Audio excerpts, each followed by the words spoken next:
A Era do Gelo na Gospelândia. Shalom, querido seguidor do nosso canal Na Pegada de Yeshua.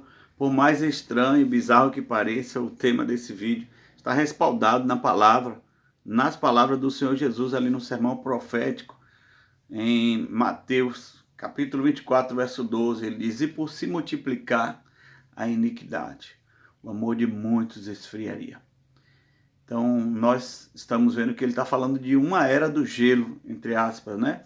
Não essa era do gelo da franquia campeã, não é? Carismática, de uma animação carismática, e que também cheia de referências de mensagens subliminares. Mas existe o respaldo para essa era do gelo na palavra, existe o respaldo para essa era do gelo nos dias de hoje, do ponto de vista do Brasil, do ponto de vista das nações, não é? Jesus fala que quem provoca, né, essa gelidez espiritual, né, o Mr. Freeze dessa gelidez espiritual chama-se iniquidade, não é? O que é iniquidade?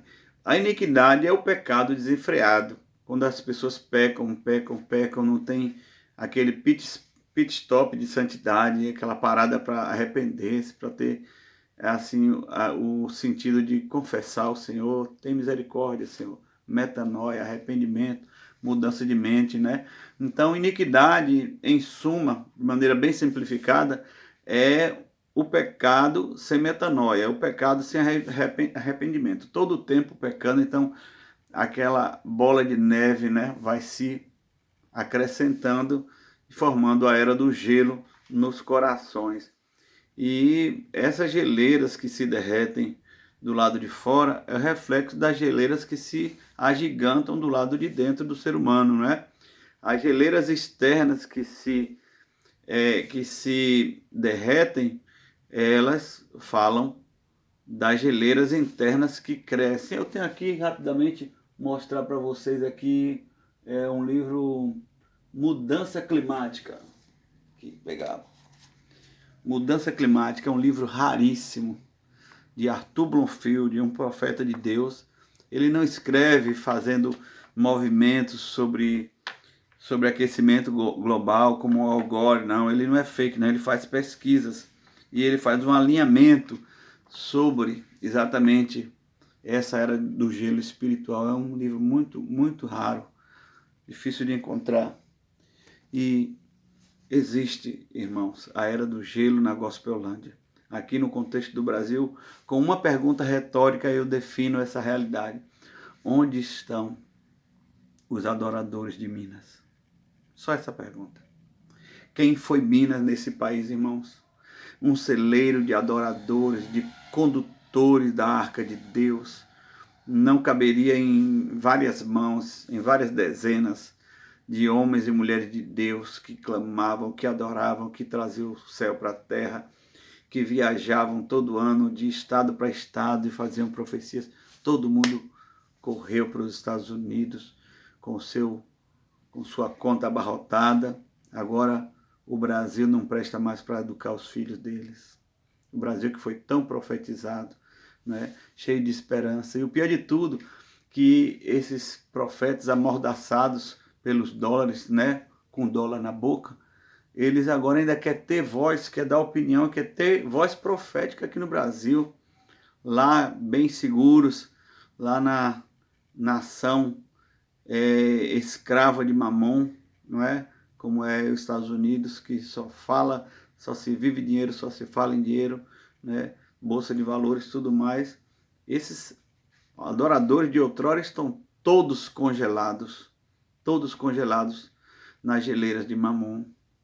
E nós vamos ver assim que canções que moveram a terra, moveram o Brasil e o mundo estão aí esquecidas, encostadas, porque as pessoas que foram os catalisadores de Deus para receber essas canções se venderam, não é? Canções tremendas como Poderoso Deus, não é? Canções tremendas como Preciso de Ti. As pessoas que Deus deu essa canção, elas estão acomodadas nos seus salões de beleza, ostentando as suas roupas de marca, não é?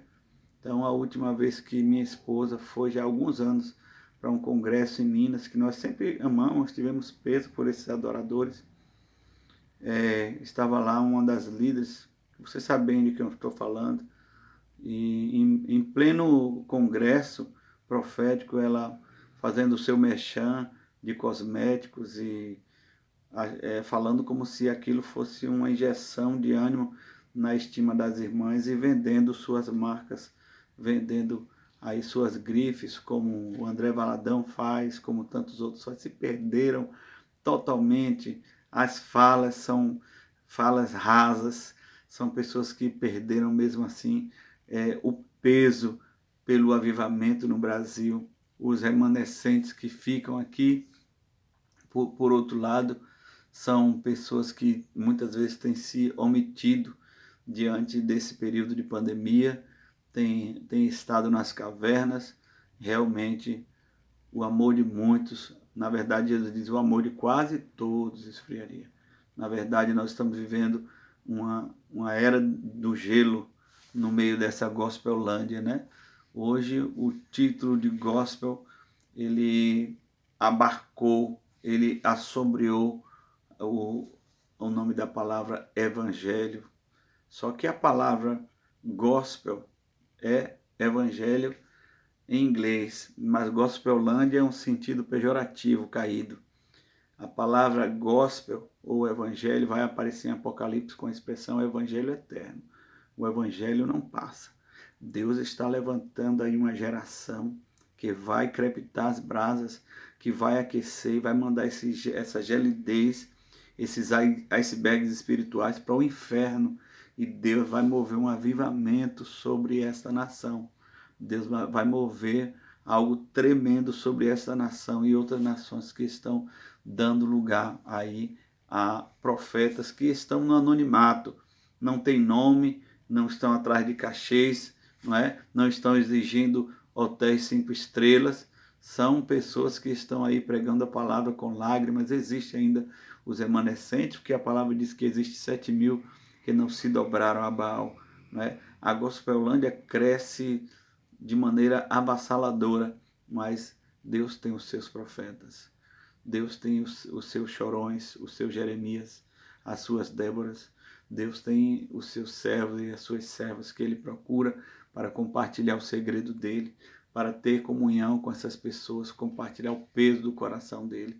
Deus tem esse perfil, faz parte do caráter do Senhor, como Ele procurou Noé, como Ele procurou Enoque, como Ele procurou Abraão, como Ele procurou Moisés, procurou Davi, como Ele procurou Débora, como Ele procurou Ana, como essas pessoas foram procuradas e foram encontradas e fizeram a diferença, moveram a história e marcaram a história com o estilo de vida em contracultura, não é? Existe uma chama, existe uma labareda, ainda que pequena. Eu fiquei muito pensando sobre esse vídeo, porque essa semana eu aprendi sobre como fazer fogo de trincheira, não é?